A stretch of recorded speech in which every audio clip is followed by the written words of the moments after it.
Hello everyone, this is Aimel for our second week of the P4G analyst work. Last time it was week 1 that we analyzed, and now we're gonna do week 2 because you guys did enjoy seeing me doing some analyst work, which made me happy to know that. So I will, continue for this season.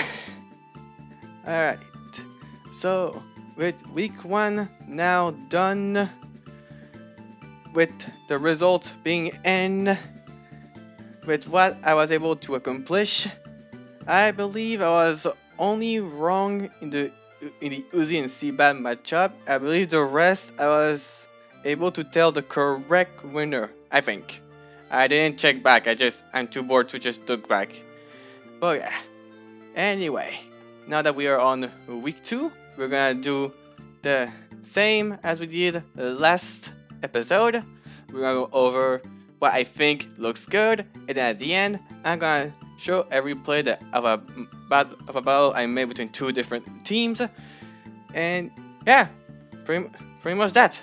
So to start things off, we have the Callum versus the Seabad matchup. So on Callum's side, I think a 3-attack Rara Room can be a strong late game cleaner, as long as Gasher's on his dealt with, which is dual stab and high horsepower. Basically, it's like Gunshot, Iron Head, and like I said, high horsepower. Then, I do like Terra Ground Lapras, again, for just the coverage. Like, probably physical to hit Sylveon harder than on the special side. Then I really think offensive Skeletors can just shine here. Like Seabad's team doesn't hit too hard, so you're not that punished to go offensive in the investment of the spread, because like +1 after Torch Song pretty much hurts everything. Like we have Earth Power to hit Empoleon and DNC harder. You still take on the likes of him on top in Sylveon anyway. You can still have Slack Off as your move to stay alive. Then of course you have Stab Shadow Ball. Then I do think Pheasantipede can be nice. This dual fairy, you can force an Empoleon and Overkill with U-turn. Otherwise you can just Toxic Chain on the U-turn on anything else. You can also kinda check Dribbling with it. Like you can just Toxic it to put it on a timer. Also think Shaman is important here to cover the ground weakness of the aforementioned Pokemon that I said, because Vroom, Dirge, and Pheasant are all weak to ground. And although there are Pokemon like Empoleon and Servine that can punish Siege Flare, I think it's still a good move. Like Empoleon will have Spidef reduced, while Servine, it's still a Servine. And then last I would say Mienshao because of its speed and also just how strong it is. Like sure there's Dual Fury, but it's only one of them that actually resists fighting. But yeah, as for Seabad, I think Gastrodon is needed to stop the Rara Room, but also be able to set up hazards at the same time. Like, I also think that the combination of Sylveon and DNC together can be nice. Like, Sylveon can maybe try to take a hit on Mienshao as long as it doesn't take a Poison Jab in the face. Well, I also think DNC can be good offensively here as well. Like, also like maybe try to even lure the dual poison of Callum's team with like an Earth Power or something. I also think Overkill is a good offensive threat, indeed, with its dual stab, also Intimidate to weaken physical attacks. Then Rotom Heat because it's a good Pokemon into the Shaman, like just pivot around, overheat. Also, you can because of Skeletors being unaware potentially, you can also just overheat freely if it's Dirge. Like you can just T-Ball as if it wasn't -2. And then last I would just put the Dribbling because we saw what happened week 1 with the Dribbling. Yeah, I wouldn't be surprised if it happens again. I think in matchup is still pretty close, but I will give it to the side of Callum to put the victory because I do like the Rubber Room end game, and also I hope I do see some offensive Skeledirge. Alright, then the next matchup is yes, the Playmore versus Thomas matchup.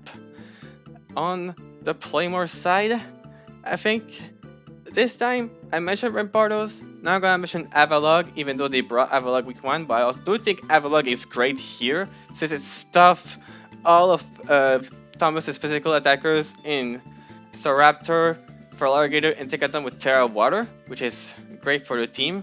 Will also be able to be a, well, not amazing spinner because he has to be careful about spinning into Mismagius, but Mismagius also has to be careful to not switch. Like, it will still get a good chunk otherwise. Then I also like Tentacruel as a good Salazzle Lancer. Like, the worst it can happen to it is getting toxic by Salazzle because of corrosion. But at least you can just pivot into it and just flip it out. I love it. Then I also like Galvantula because I think it's pretty strong. We'll also be able to set up webs to slow down fast Pokemon without boots. Crocodile is also one of the greater Pokemon here. Either Eevee should try to just soak up a hit from the likes of Meloetta, Mismagius, or Salazzle, or if you think Scarf is just better, like a reverse killer for non-aquatic Feraligatr, or get to jump on Lazzle, Mismag, anything. Also like Porygon 2 here as a special wall this time. So like another Pokemon that can at least help into the Mismagius, Appleton, or Salazzle matchup. And then last, I like Blaziken's strength here. Like, I think special Blaziken is better because it can have a fully invested Vacuum Wave for faster Pokemon. It can also bypass down defense, high physical defense by hitting it with a strong overheat.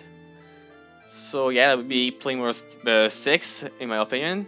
As for Thomas, of course there's Staraptor that is strong, but to have it really get a 1 kill quota, you would have to get rid of Avalok first.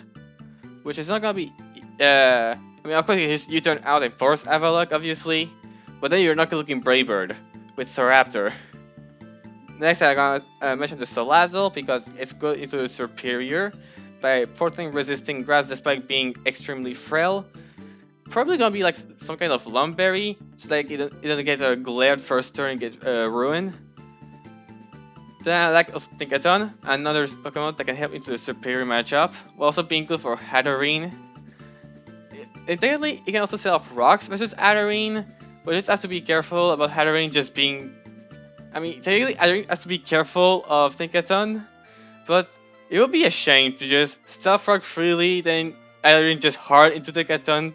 I mean, that's so unlikely as a scenario, but that's what I still wanted to mention anyway, because with Ability Shield, you can just bypass Moonbreaker. So it's more risky, more stupid for Playmore to do that, but I thought it would be funny to mention. Then like the Mismagius, like some kind of Stallbreaker set with Will-O-Wisp and Psychic Noise to make Porygon 2's life a little bit more annoyed. Like for Alligator, if Avalok is dealt with, it can go pretty crazy. Assuming, of course, he has a play for Superior. And then last, I'm probably gonna mention Meloetta. And not just regular Meloetta, I think Pirouette form can be pretty devastating to face. Like, it has the speed advantage. If Playmore tries to use some kind of Avimon to lure it, it's gonna be punished by Meloetta becoming a physical attacker. Yeah. Another matchup that I'm looking forward to see this week, but I think I'm gonna give it to Playmore more. Just because, like I said, the Avalok is going to Thomas's physical attackers, and the likes of Galvantula and Blaziken being very strong themselves and not very easy to wall.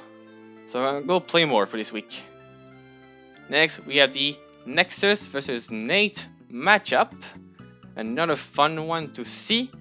So for Nexus aside, I really enjoy Entei's Sacred Fire being a strong weapon.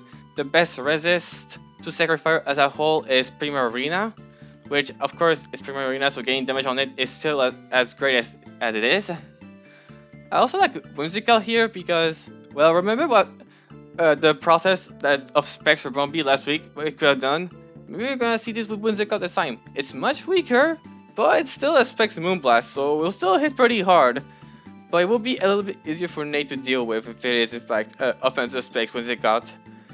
But speaking of Fairy Spam, I'm gonna mention the Executor again. This time Terra Fury, but in Trick Room. Because come on, might as well just go Fairy Spam. Like, yeah, Whimsicott for natural speed and Eggy for Trick Room. Yeah. Then Swampert because it can just hit up Frost, it can be a pivot.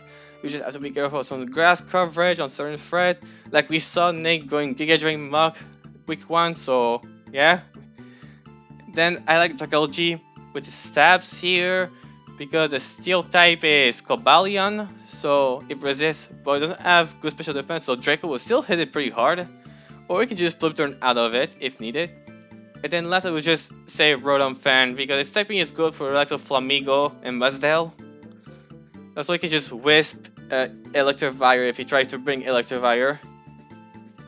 Then on that side, I really like Primarina. Like, it's not gonna be a game cleaner. Like, it could be either bulky to take hits from the likes of Tauros and Entei, but while also being very strong because of how, I mean, it's Primarina, of course it's strong.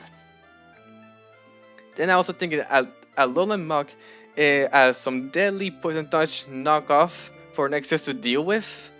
It's pretty much like Fortress, but then Fortress has to be careful about that fire coverage. You also have Dragolgi, but Dragolgi takes a lot from knockoff anyway. Also, I mean, at least the Spadef needed to take on Espeon and Munzagot. Then, I also like Cycles are here because offensively, ain't bad at all. Like, if you go Specs, Hyper Voice, it's pretty much, the races are just Fortress, Stone Joiner, and Terra Steel Executor. And those that naturally resist, like naturally without the Terra or anything, they don't have the greatest special defense, and Fortress has to be worried about overheat. So I don't think Specs Hyper Voice Cycles has a place, while also being able to switch into Entei. And because it's a special attacker, it doesn't mind burn as much. And then because I mentioned Cyclozar as a special attacker, then I'm gonna mention Pyroar, which is a little slower but much stronger. So like, yeah, we're gonna have Fairy Spam versus normal Spam. Only one Spammer can be on top of the other. Then I'm gonna say Cobalion because again, the steel type for the Dragolgi can be the Rock Wave, doesn't want Swampert to. No, Swampert is on Nexus team. Yeah, Rock Cobalion for Nate. Yes. And then also use Volt Switch. So basically that's the Swampert of Nate's team. Yeah. And then you have UC just as another pivot, be able to soak up hit for Primarina so that you don't have to have Primarina being overwhelmed. So again, close. Yeah, we're having some pretty close matchup in my opinion. But I'm gonna go with Nate on this one. Yeah, I'm gonna trust him to win after what happened week 1. Alright, then after this one, we have the Druby J Ricky matchup. Hold on, let me find where they. Okay, they're here. Oh, this is the part where I was running out of time, so I just made. I just made one word short of my of my notes. Thank you, past Aimel. You're doing a great favor for future Aimel. Alright. So for Druby, I said that Low Kicks is strong, which I think it's right. Unresisted Stab, basically because Tinted Lens. Also useful priority and momentum move. Yeah, I see why I said it's strong. Then Flygon, I just wrote Mix, so I think I tried to mean that Mix Flygon is strong as well. Some kind of like Earthquake Draco Meteor.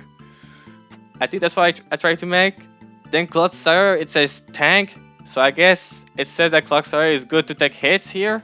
But like, it can also use Water Absorb to wall Vaporeon and Cronot's Water Stab. But not have to be careful about the Dark Stab, of course. Then Cleavor, it just says Scarf.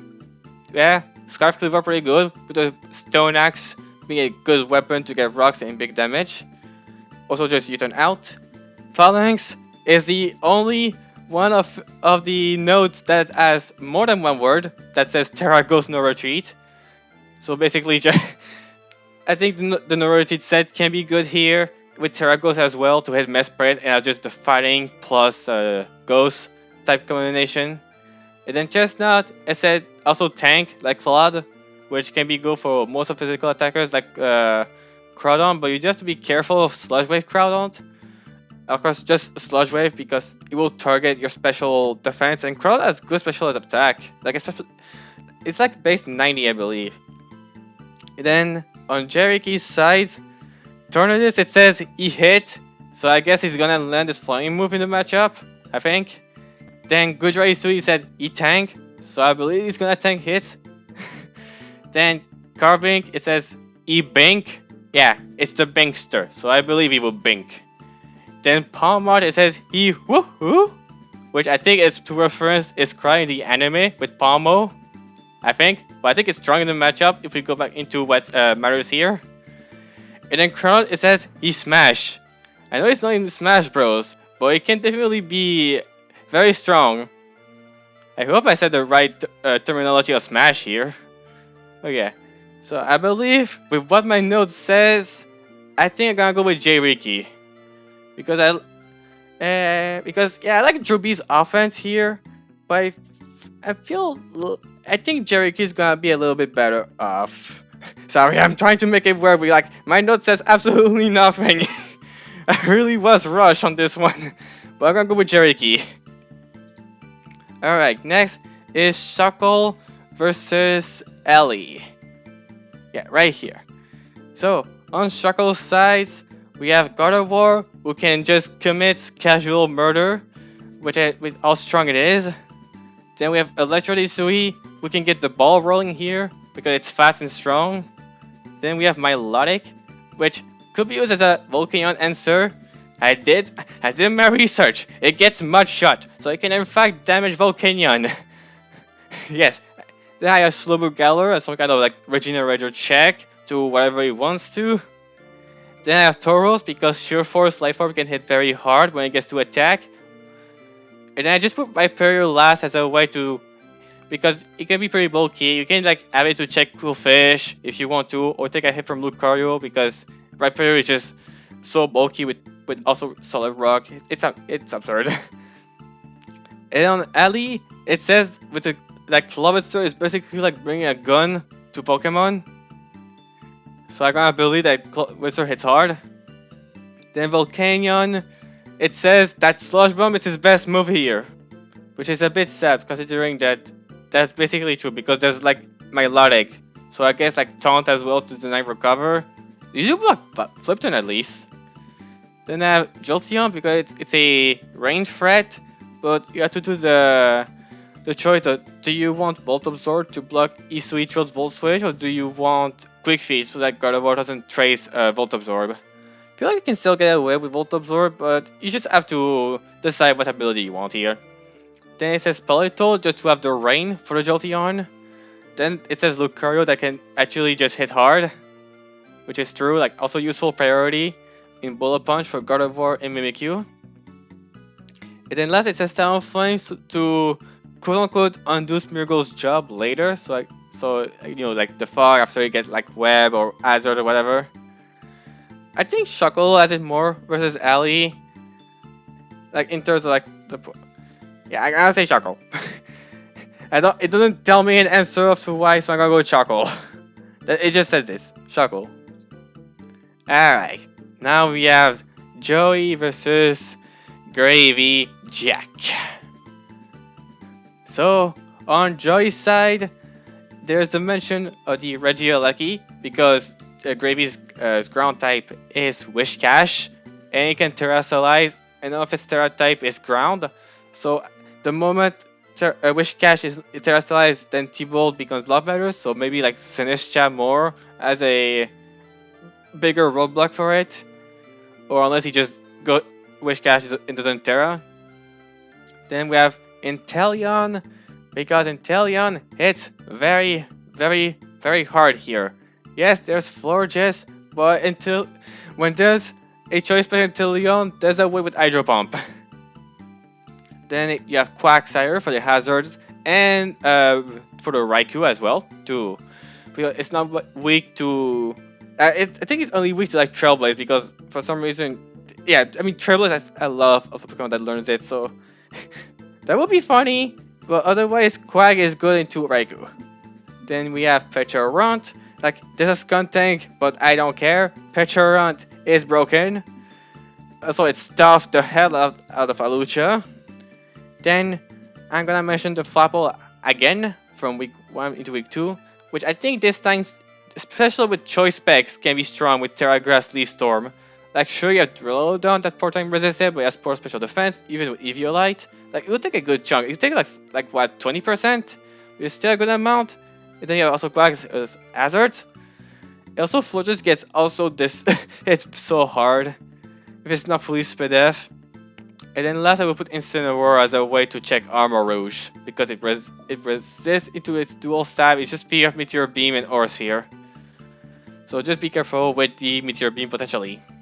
Then on Jack's side, we have, well, the skunk tank for the Pecharon quote-unquote counter. So maybe you're gonna see like Killer Mule again, like we see week 1 with the Nate's Muck. Then I like Sinistra because it's typing, and maybe a way to open Armor by weakening Incineroar because it gets scald. Then I will mention Armor Rouge, which a little bit hard to decide on, but I thought something funny like weak armor and Dursa Blackberry will allow it to just outspeed Regieleki no matter what. Not sure how you'll be able to set it up, but who knows. Then Florges because it's the special wall needed for, like I mentioned, the Inteleon. Then we have, I put Alucha because there's not really a lot that is good with Gravy here, I must admit. And maybe you'll try to brute force its way through Pecha with Alucha. Maybe because Swords Dance boosted attack can still be hard. And last I'm gonna mention the Wish Cache, just so you can just set up multiple layers of hazards to break through Joey's team. But I still think Joey has it. I think it's close, but I'm gonna go Joey. And I'll speak. I'm not doing this out of favoritism. I just really think Pecharon is shouldn't have been allowed. Well, it's fine. We only have one matchup left. It's the Cal versus Uzi matchup. And this is by far my worst set of notes left as well. I don't even have anything wrote for Uzi besides 2 things. But yeah, okay. So we have Kyle with its Cerulege, which is very, very strong here. It's usually go with like an out attacker sets like Bitter Blade, Shadow Claw, Shadow Sneak, and Psycho Cut, or even like close combat maybe to hit the Dunsparce. It's pretty much just send a Conda, your real Pokemon to deal with, or Dipplin technically. But you can just weaken them hard with powerful Bitter Blade that heals you as well. Then it says Bombardier being a baby Yveltal. I don't know what I meant by this, but I guess its typing is good here, while with some useful knockoffs and Parting Shot Momentum. And Garganackle, it really just says Gargamonacles. Sure, it can be a wall. Like, I also like tried a set that I thought something that could be brought by Cal is like Rock Polish 3 attacks. Like, it's offensive, but Rock Polish Garg. It could be fun because, you know, that's like week 1 we saw Garg did not a lot, so like week 2, bam, offensive Rock Polish. Then I Drapple because Uzi has Dipplin, so we literally have father versus son, or is it actually fathers because there's multiple worms in I Drapple's Apple. Then I reckon it just says spider. Sure. I mean, it can be strong. It can also lay webs. It can also just force Decidueye to like maybe the fog or something if Uzi's wary of web. And then last, Battleswine, it just says fuzzy. I mean, I'm pretty sure Battleswine is fuzzy fur. That'll be nice to touch. But I think it can be strong. Like, it's not far off offensively. So it got stronger quick and good ice shards. And then for Uzi's side, there's Okidogi that can be pretty strong to like punch through the likes of Garg and Idrapple. There is Galarian Whizzing. Maybe I should have mentioned Whizzing instead of like Araconid for Cal's side as a way to check Okidogi. Maybe I should have. Cal and Uzi was my last matchup to deal with, okay? Then it says Sandaconda, so I believe it's for like Cerulege. Then I have Grimmsnarl. The last 4 there's literally nothing written, so I guess Grim with screens and Parting Shot pivoting. Since its dark type is Bombardier, which can Terra, so if it doesn't turn into a dark type, then you can just Parting Shot on it. Then it says Slowking, which I guess is for the likes of Cal's walls like Garg and Bronzong and Piloswine, I think. Then there's Decidueye. That it can be strong with useful Shadow Sneak potentially for non-sneak Cerulege like Wicker said. And then there's Delphox, which can actually is actually very strong indeed. Like be able to potentially blow through Kyle's team. I mean, I do at least have my note that says who I think is gonna win, saying that it's Uzi this time because I think like actually I don't have a reason. It just says Uzi. Okay, that might not be my most professional analyst work, but I don't mind some funny moments being because it's not like I'm taking this seriously myself. So I'll take having some funny moments in my works. But to end on something more serious, we have the replay that I did. It's not like I did this like 10 minutes before recording this or something. I did say I was late on this. But yeah, so this time I decided to feature the Shakle and Ellie matchup because this is the only matchup where two winners of week 1 are facing each other. So one will, no matter what, finish with a 1-1 record. So I have the Pokemon that I mentioned from the resume. We're gonna see how it end up with me building these with these 6 on each side. Oh yeah, we see though Electro versus Clobbitzer. I went Terra Electric to hit the Milotic on Shakle's Steam, while also resisting Electric from Electrode. Gardevoir, I went EV Gardevoir to take special hits better, with Side Shock being pretty strong. Then I conserved to go Politoed because I went a check button Politoed for. So I should move. Yeah, I should remove my mouse. Yeah, for the Jolteon. Maybe I should not put Jolteon. But it's fine. This is your Jolteon, so I survive. I still put Vacuum Wave on it because Gardevoir learns Vacuum Wave. So Gardevoir goes down, but that's fine. We have Trode. Grass move. I went with White Herb to nullify one Leaf Storm. Like this. And then go back to Jolteon. So here, the idea is that if I Volt Switch, but it goes Jolteon, I just heal it and do nothing. But but I also wanted to get through the Talonflame, so I was like, hey, I can just hard Rhyperior that covers the Talonflame and the Jolteon switch, and the rain is ending because it was eject button and not damp rock. But I went a little funny on my Jolteon. I went copycat, so I stole the Leaf Storm and just blew Rhyperior to Smithereen, which is pretty funny. Then I go Slowbro. This is like a max defense assault vest physical. I give it Rock Blast. Do not make contact on Talonflame, but I miss. But then I land the other one, so that's fine. Because I went Smackdown, but I wanted to multi-hit nature or Rock Blast. Then Volcanion. I go Milotic. I tried a Fire Spin plus Slush Bomb taunt set to try and lure Milotic because it cannot flip turn out. And see, this is the much I was talking about. That's a good 20%, am I right? Also, I went to cover cloak Milotic, so that way it cannot get poisoned by Sludge Bomb Volcanion or Steam and Rush and Burn. But slowly but surely, we are weakening the Volcanion with Milotic. We miss here. I also give it Dragon Tail in case I just wanted to just phase it out. But I feel like I was fine because Volcanion does no damage, so maybe Volcanion is not as good. I mean, that's why Ellie's better Pokemon here anyway. So I gotta recover.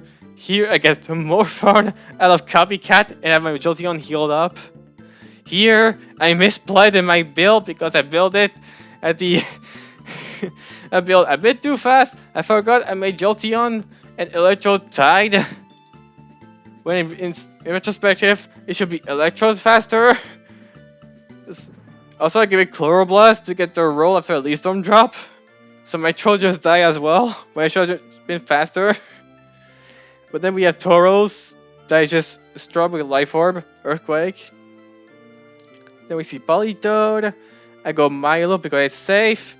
I give Hypnosis to my Politoed because it better be doing something. And not just be a useless blob into Milotic. So now we put it to sleep. I figured we could waste a turn of sleep with Milo. Then I felt like it might as well just go Slowbro on Lucario. Close combat, we're both Def and AV, so I thought it was fine. I think my music is running out, that's been more than 30 minutes. But I think that's fine because we're near the end of the match anyway. So we're gonna have also like Endeavor. to my Polito. I thought it was a funny move to give it when getting low on HP. Then Club Witcher with Terra Blast.